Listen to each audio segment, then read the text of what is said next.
السلام علیکم ورحمۃ اللہ وبرکاتہ۔ بسم اللہ الرحمن الرحیم، الحمد للہ والصلاة والسلام علی رسول اللہ وعلی آلہ وصحبہ ومن والاه وبعد۔ سبحانک لا علم لنا الا ما علمتنا انک انت العلیم الحکیم۔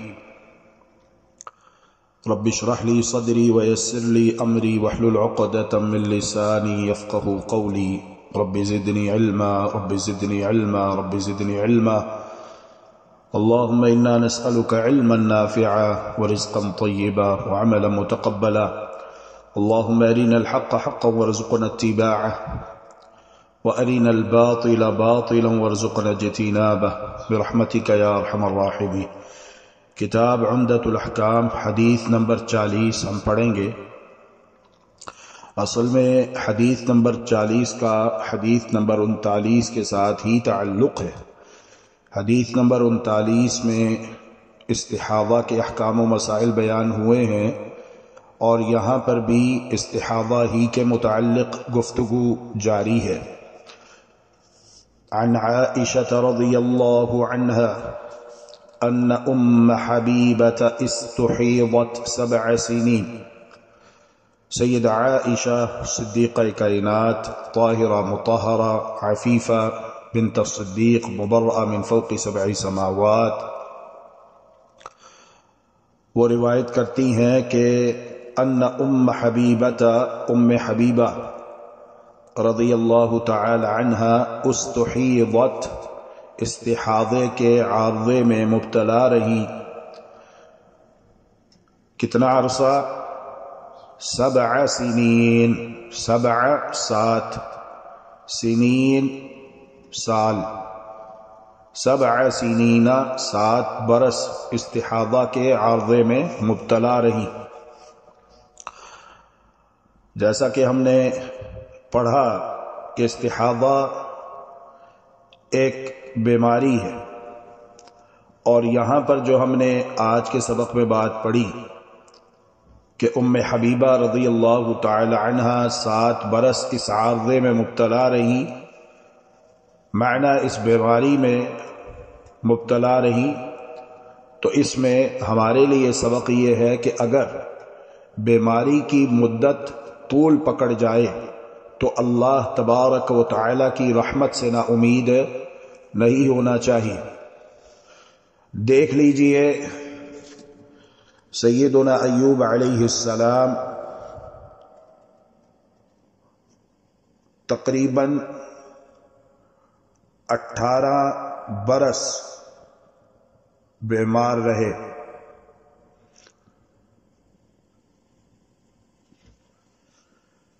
لیکن بالآخر اللہ تبارک و تعالی نے انہیں شفا بھی دے دی۔ بالآخر اللہ تبارک و تعالی نے انہیں شفا بھی دے دی۔ لہذا بیماری میں خوب دعائیں مانگنی چاہیے، صبر کرنا چاہیے، اللہ تبارک و تعالی کے متعلق حسن ظن رکھنا چاہیے، اللہ تبارک و تعالی کے متعلق حسن ظن رکھنا چاہیے، اور یہی کہنا چاہیے کہ ہم اللہ کے فیصلوں پہ راضی، اللہ رب العالمین ہم سے راضی ہو جائے۔ فسألت رسول اللہ صلی اللہ علیہ وسلم عن ذلك، پس سوال کیا انہوں نے، دریافت کیا انہوں نے رسول اللہ صلی اللہ علیہ وآلہ وسلم سے عن ذلك، اس بارے میں۔ فأمرها ان تغتسل، فأمرها پس حکم دیا انہیں رسول اللہ صلی اللہ علیہ وآلہ وسلم نے ان تغتسل، یہ کہ وہ غسل کرے۔ یہاں پر یہ بات سمجھنی چاہیے کہ کیا یہ غسل حیض ہے یا غسل استحاضہ ہے۔ جمہور علماء اس طرف گئے ہیں کہ جتنے دن یہ خون جاری رہتا ہے رہے، اللہ تبارک و تعالی شفا عطا فرما دے، لیکن خاتون کو چاہیے کہ اپنی عادت کے مطابق حیض کے دنوں کو شمار کرے، اور جب حیض کے دن مکمل ہو جاتے ہیں حسب عادت پھر غسل کرے گی، اور یہ غسل حیض ہے۔ اور یہی یہاں پر رسول اللہ صلی اللہ علیہ وآلہ وسلم کی مراد ہے۔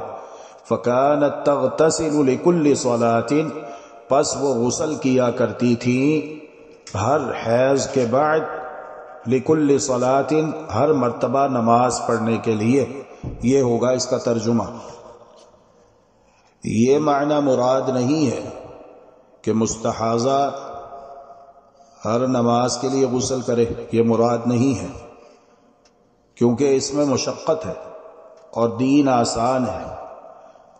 تو ایسی خاتون کو چاہیے کہ وہ مکمل بندوبست کرنے کے بعد طہارت کا نماز کے لیے تازہ وضو کر لے اور نماز پڑھے۔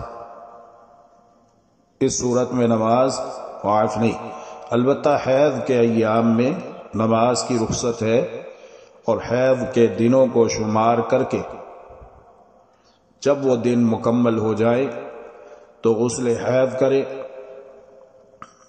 اور نماز پڑھے، یہی راجح موقف ہے۔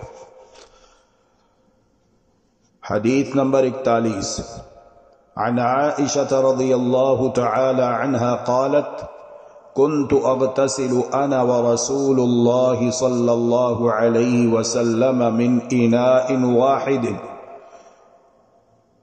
كنت تھی میں، اغتسل انا غسل کر لیا کرتی میں، ورسول اللہ صلی اللہ علیہ وسلم من اناء واحد، اور رسول اللہ صلی اللہ علیہ وسلم ایک ہی برتن سے۔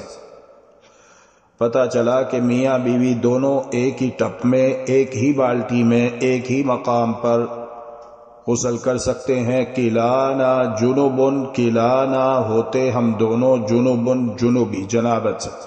تو شرع میں شرم نہیں ہے، یہ مسائل میاں بیوی کو سیکھنے چاہیے۔ طہارت کے مسائل ہر مسلمان کو سیکھنے چاہیے، کیونکہ یہ دین اسلام کا خاصہ ہے۔ اور ہم نے یہ کہا تھا کہ میڈیکل کے اسٹوڈنٹس فرسٹ ایئر میں، سیکنڈ ایئر میں، میٹرک میں وہ باتیں پڑھ رہے ہیں، پڑھا رہے ہیں، پڑھ جاتے ہیں، سیکھ جاتے ہیں، جن کا ابھی وقت بھی نہیں آیا ہوتا، لیکن چونکہ مستقبل کی ضرورت ہے اور علم سیکھنے میں حدود و قیود کی پابندی کرنی چاہیے، اور شرم و حیا مانع اور رکاوٹ نہیں ہونی چاہیے، تو اس میں کوئی حرج نہیں۔ اور سب سے بڑی دلیل ہماری اللہ کا قرآن ہے، کہ قرآن کریم میں اللہ تبارک و تعالی نے حیض کے مسائل بیان کیے ہیں، طلاق کے مسائل بیان کیے ہیں، مباشرت کے مسائل بیان کیے ہیں، اور قرآن کریم کو بچے بھی پڑھتے ہیں، بڑے بھی پڑھتے ہیں، خواتین بھی پڑھتی ہیں، مرد بھی پڑھتے ہیں۔ تو شرعی حدود و قیود کی پابندی کرتے ہوئے، اخلاقیات کے دائرے میں رہتے ہوئے ان مسائل کو سیکھنے اور سکھانے میں کوئی حرج نہیں ہے۔ اللہ تبارک و تعالی ہم سب کی نیتوں میں اخلاص پیدا فرمائے، اللہم آمین۔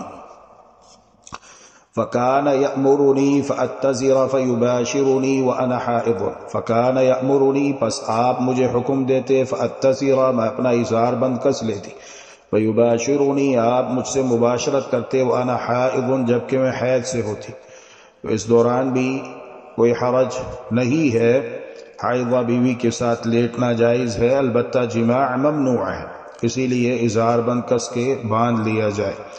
اور اللہ تبارک و تعالی نے قرآن کریم میں بھی اس تعلق سے ہدایت دی ہے، سورۃ البقرہ آیت نمبر 222 میں، اعوذ باللہ من الشیطان الرجیم بسم اللہ الرحمن الرحیم وَيَسْأَلُونَكَ عَنِ الْمَحِيضِ قُلْ هُوَ أَذًى فَاعْتَزِلُوا النِّسَاءَ فِي الْمَحِيضِ وَلَا تَقْرَبُوهُنَّ حَتَّى يَطْهُرْنَ فَإِذَا تَطَهَّرْنَ فَأْتُوهُنَّ مِنْ حَيْثُ أَمَرَكُمُ اللَّهُ إِنَّ اللَّهَ يُحِبُّ التَّوَّابِينَ وَيُحِبُّ الْمُتَطَهِّرِينَ۔ تو حیض کی حالت میں عورت سے صحبت کرنا یہ سخت منع ہے۔ اللہ تبارک و تعالی کا حکم یہ ہے کہ ان ایام میں عورتوں سے کنارہ کشی کرو، صحبت نہ کرو۔ البتہ یہ عمل جو یہاں پر وارد ہوا ہے اس میں کوئی حرج نہیں۔ فَكَانَ يَأْمُرُنِي فَأَتَّزِرَ فَيُبَاشِرُنِي وَأَنَا حَائِضٌ وَكَانَ يُخْرِجُ رَأْسَهُ إِلَيَّ وَهُوَ مُعْتَكِفٌ إِلَيَّ۔ پیارے پیغمبر علیہ الصلاۃ اپنا سر مبارک میری طرف بڑھا دیتے، وَهُوَ مُعْتَكِفٌ، اور آپ اعتکاف سے ہوتے، آپ مسجد نبوی میں اعتکاف بیٹھے ہوتے تو آپ اپنے حجرہ مبارکہ کے قریب چلے جاتے اور اپنا سر میری جانب بڑھا دیتے، میں اپنے حجرے میں ہوتی۔ فَأَغْسِلُهُ وَأَنَا حَائِضٌ، میں آپ کا سر مبارک دھو دیا کرتی تھی، وَأَنَا حَائِضٌ، جبکہ میں حیض سے ہوتی۔ اسی طرح صحیح البخاری کی ایک اور روایت میں ہے، حدیث نمبر 42 پر غور کیجئے، عن عائشہ رضی اللہ عنہا قالت، سید عائشہ ام المؤمنین رضی اللہ تعالی عنہا روایت کرتی ہیں، كان رسول الله صلى الله عليه وسلم يتكئ في حجري وأنا حائض فيقرأ القرآن۔ رسول اللہ صلی اللہ علیہ وسلم میری گود کو تکیہ بنا کر قرآن حکیم کی تلاوت کرتے حالانکہ میں حائضہ ہوتی تھی۔ تو اصل میں یہ اسلام کا ایک خاصہ بیان کیا جا رہا ہے۔ غیر مسلم اقوام اس دوران عورت کو نجاست کا منبع و مرقع سمجھتے ہیں اور اس سے کنارہ کشی اختیار کر لیتے ہیں۔ نہ کوئی اس کے ساتھ بیٹھتا ہے، نہ کوئی اس کے ساتھ گفتگو کرتا ہے، نہ کوئی اس کے ساتھ کھاتا پیتا ہے، نہ کوئی اس کے ساتھ بیٹھنا پسند کرتا ہے، بلکہ سب اس سے گھن اور کراہت محسوس کرتے ہیں، جبکہ اسلام یہ کہتا ہے لیست حیضتک فی یدک، تمہارا حیض تمہارے ہاتھ میں نہیں ہے، وہ تو ایک مخصوص مقام ہے، بس اسے پیک کر لو اور پاک صاف رہو، صاف ستھرے کپڑے پہنو۔ ذکر اذکار اس حالت میں کیے جا سکتے ہیں، البتہ ایک عمل ہے جسے ممنوع قرار دیا گیا ہے میاں بیوی کے لیے، اور دوسرا یہ ہے کہ اس دوران چونکہ یہ مشقت ہے عورت کے لیے، تو اس لیے نماز کی معافی ہے، نماز کی رخصت ہے، تو دین آسان ہے اور یہ دین رحمت ہے۔ تو یہاں پر ہم نے کہا کہ اسلام کی دیگر مذاہب کے مقابلہ میں خصوصیت بیان ہوئی ہے۔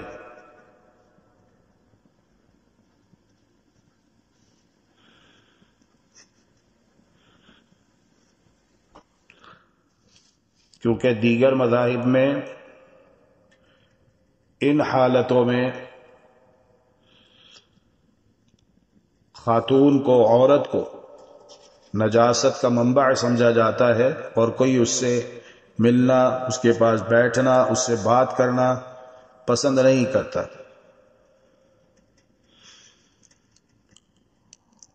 لہذا اللہ کا شکر ادا کرنا چاہیے کہ اللہ رب العالمین نے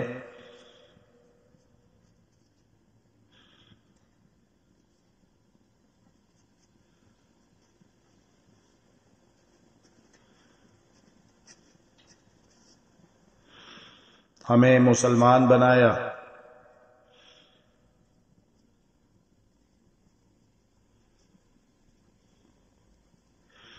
اور اسلام جیسا عظیم دین عطا کیا، تو کسی کی تکلیف پر خوش نہیں ہونا چاہیے۔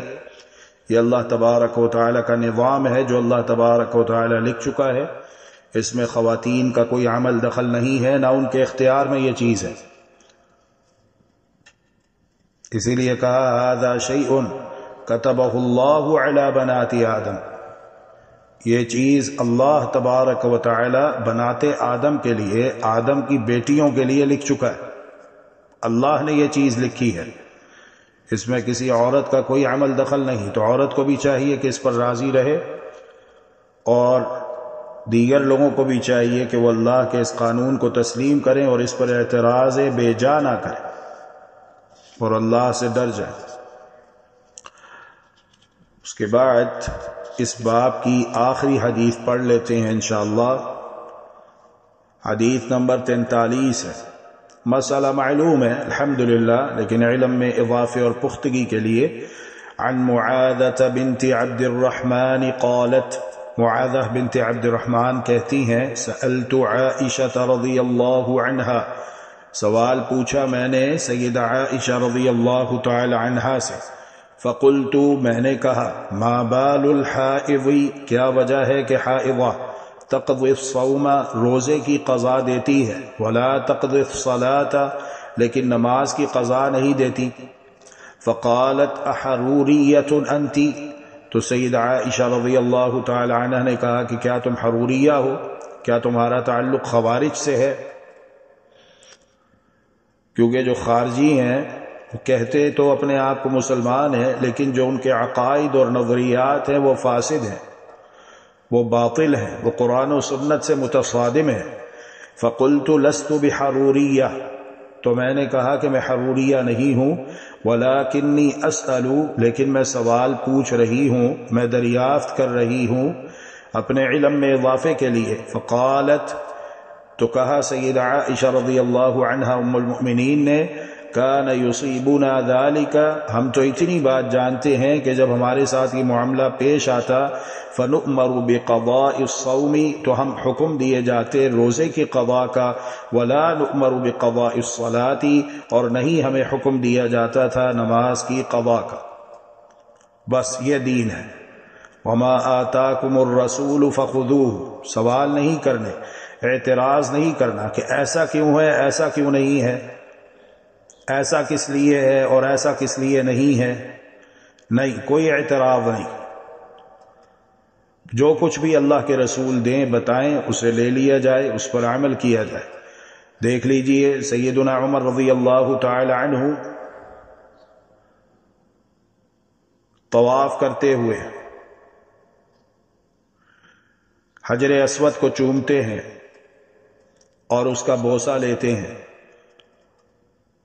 اور اپنے عقیدے کو واضح کرتے ہیں، بیان کرتے ہیں، انی اعلم انک حجر، میں جانتا ہوں کہ تو محض ایک پتھر ہے، لا تنفع ولا تضر، نہ تو فائدہ پہنچا سکتا ہے خود سے، نہ تو خود سے نقصان پہنچا سکتا ہے۔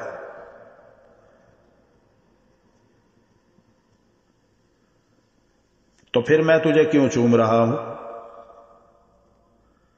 ولولا انی رأیت رسول اللہ صلی اللہ علیہ وسلم یقبلک ما قبلتک، اگر میں نے اللہ کے رسول صلی اللہ علیہ وآلہ وسلم کو تیرا بوسہ لیتے ہوئے نہ دیکھا ہوتا تو کبھی بھی میں تیرا بوسہ نہ لیتا۔ بس اللہ کے رسول نے یہ کیا ہے، ہم نے کرنا ہے، اعتراض کوئی نہیں۔ اب کوئی کہے کہ کیا وجہ ہے، ظہر، عصر اور عشاء چار رکعتیں ہیں، لیکن مغرب کی 3 کیوں ہیں؟ نہیں، یہ سوال ہی نہیں بنتا، یہ اعتراض باطل ہے۔ ہمیں اختیار ہی نہیں کہ ہم اس قسم کے اعتراضات اٹھائیں یا سوال کریں۔